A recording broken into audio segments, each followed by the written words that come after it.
Getting a personality is like getting into Area 51 if the security guard was Helen Keller.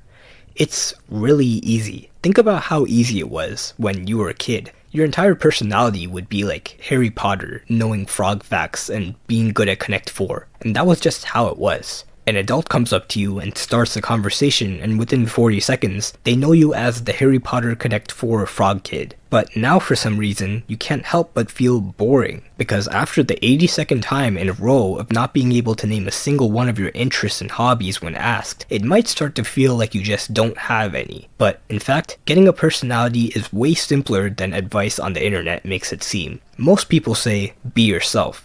But that's just extrovert propaganda, since extroverts can be interesting just by existing and using social wizard tactics that an introvert may know about but can never execute. So unless you're willing to switch sides, your next option is to go to Google, where you'll be directed to ads for personality tests, books to read, and advice to join a pottery class. So here's the real answer. Personality can literally just be boiled down to the first few standout things people think of when they think of you. That kid who pushed you over on the playground in kindergarten? Mean. Sore loser.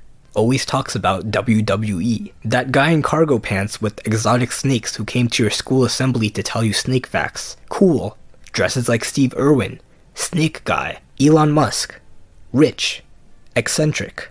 That's it. Adele. British. Good at singing.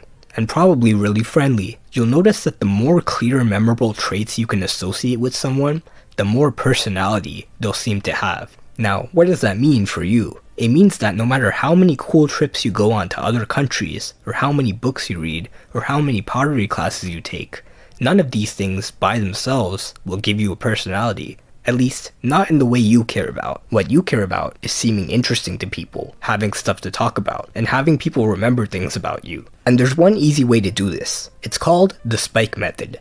This is actually a trick used in college admissions to help regular students get into Ivy Leagues without needing to donate a building. So let's say you like cleaning.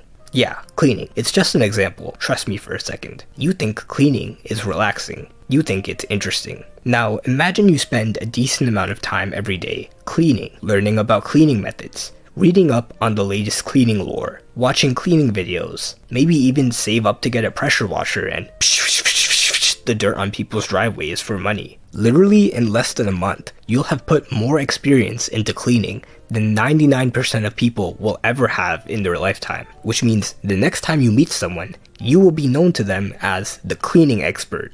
That might not sound exciting, but watch this. So what do you do for fun? Oh, I'm really into cleaning. I've learned so many cool things the average person doesn't know. Oh, like what?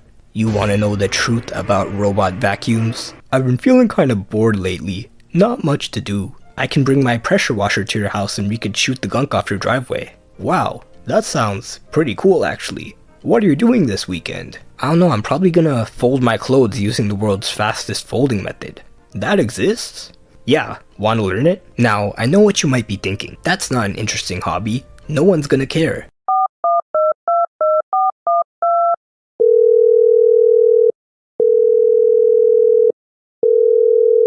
So just replace cleaning with whatever you find interesting and run with that. Don't worry about being boring, because whatever you become the expert in, you don't have to talk about that thing all the time. That thing just gets your foot in the door. So instead of just having to introduce yourself the same boring way as everyone else, you can get people to actually stop and listen to you. And then you could have normal conversations about how the subscribe button looks really enticing sometimes. So again, step 1, find something that interests you, no matter how weird it is. Step 2, gain experience in it until you know slightly more about it than most people do. Step 3, when introducing yourself to people, talk about this thing. Step 4, there's no step 4. It's that easy. Fun fact, college admissions officers are literally paid to identify applicants who have cool personalities. When they discover that you're better than 99% of people at something obscure, like cleaning, they call it, well, a spike, because it sticks out. Which is why the college essays with the highest success rate are always about some super niche thing like competitive knitting or the medical applications of Tetris.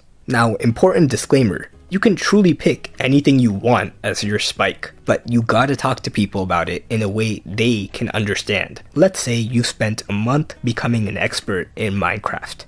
That's valid. but no one will care if you go straight into talking about how you beat the game without touching the ground. It's impressive, but the majority of people don't know how Minecraft works, and that there was ever a way to beat the game in the first place. I know, right? Like, it's 2024. How do you not know? Instead, explain what Minecraft is, how you got into it, how you beat it, and then explain how you did it without touching the ground. Despite what you might think, people will actually be patient to listen to any topic as long as they can understand it. The second you start using big words and niche terms to sound smart, that's actually when people stop listening. Which is why when Bill Nye explains volcanoes to you, it's interesting, but when someone with a PhD in volcano science explains them, you start wondering halfway through if they're even a real person. So yeah, hopefully that was easy to understand. I'll be taking donations in the form of subscribes to fund the next video,